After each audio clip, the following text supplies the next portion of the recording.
आज जगामध्ये सर्वमान्य नेता कोण? सगळ्या मॅगझिननी सर्वे केला, एकच नाव येतं जगात देशात नाही, पंतप्रधान नरेंद्रजी मोदी, एकच नाव येतं. पूर्वी पाकिस्तान सारखं राष्ट्र, चटाकभर राष्ट्राने चिमटीभर ते आपल्याला डोळे दाखवायचं, दादागिरी करायचं, चायना तिकडून दादागिरी करायचं, बांगलादेशकडून दादागिरी करायचं. पण आज या 11 वर्षामध्ये आपण एवढी क्रांती केली. मोदींनी आपलं सैन्य दल असेल, सगळ्या प्रकारचं नौसेना असेल, वायुदल असेल, एवढं सक्षम केलं की आता पाकिस्तानचं नाव तरी आपण कुठे ऐकतोय का? कुठेच नाही. 10 सैन्य आपले माणसं गेले असतील, आपण 100 मारून दिलं, बरोबर घरात घुसून आपण मारून आलो. हे शक्य होतं का आधी? काहीच नाही. आणि म्हणून मला असं वाटतं की एक महाशक्ती होण्याच्या मार्गावर आपण या ठिकाणी आहोत. एक महासत्ता, एक विकसित राष्ट्र होण्याच्या मार्गावर मोदींच्या नेतृत्वाखाली आपण आहोत. श्रीराम मंदिराचा विषय किती वर्षाचा पेंडिंग होता? 400 वर्षाचा. सरकार आलं, बहुमत आलं, चुटकी सरशी आपण त्या ठिकाणी प्रश्न मिटवला. 370 कलम काश्मीरचं कधी स्वप्नातही वाटलं नव्हतं. ते कॉलेजमध्ये होतं 30-40 वर्षापूर्वी, तेव्हापासून आम्ही काश्मीरला जाऊ, श्रीनगरला झेंडा लावता येत नव्हता. काट्या खायचो, फवारे मारायचे आमच्यावर, निघून यायचो. दोडा बचाव, दोडा आंदोलनात आम्ही गेलो.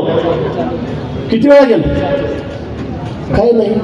फक्त आम्ही म्हणायचो रामलल्ला मायगे मंदिर वही बनाएंगे, ज्या हुए बलिदान मुखर्जी वो कश्मीर हमारा है. स्वप्नासारखं होतं आम्हाला की काश्मीर परत आम्हाला मिळेल.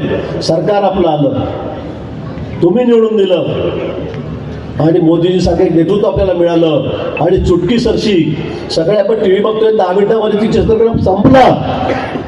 केवढा मोठा विषय आहे हा देशासाठी, राष्ट्रासाठी, केवढा मोठा विषय आहे. एकच माणूस असा आहे की तो हा निर्णय घेऊ शकत होता, तो म्हणजे मोदीजी. आपलं सरकार, आपले खासदार.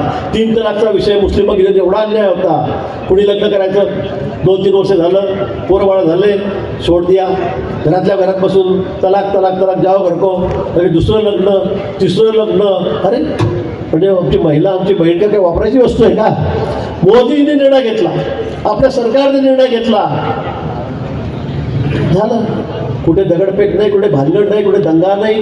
ना 370 कलमला झालं, ना 3 तलाकला झालं, ना राम मंदिरला काही झालं. सगळं सुरळीत चाललं आहे, गुड्या गोविंदाने सगळे नाचत आहे. आणि म्हणून मला वाटतं की असा निर्णय घेणारा पोलादी पुरुष हा नेता आपल्याला या ठिकाणी भेटलेला आहे. देवेंद्रजी सारखे नेतृत्व, दूरदृष्टी असलेलं नेतृत्व या ठिकाणी महाराष्ट्रामध्ये आपल्याला या ठिकाणी भेटलेलं आहे. आणि म्हणून भाजपा पाहिजे, म्हणून महायुती पाहिजे. आपल्या मागच्या काळामध्ये आपण बघितलं, शिंदेसाहेब मुख्यमंत्री होते, त्यांच्या कामाचा वाक आपण या ठिकाणी बघितलेला आहे. अजितदादा आपल्यासोबत आहे. काही काही ठिकाणी थोडीफार हमरी तुमरी होऊन जाते आमची, पण आम्ही सगळे सोबत आहोत.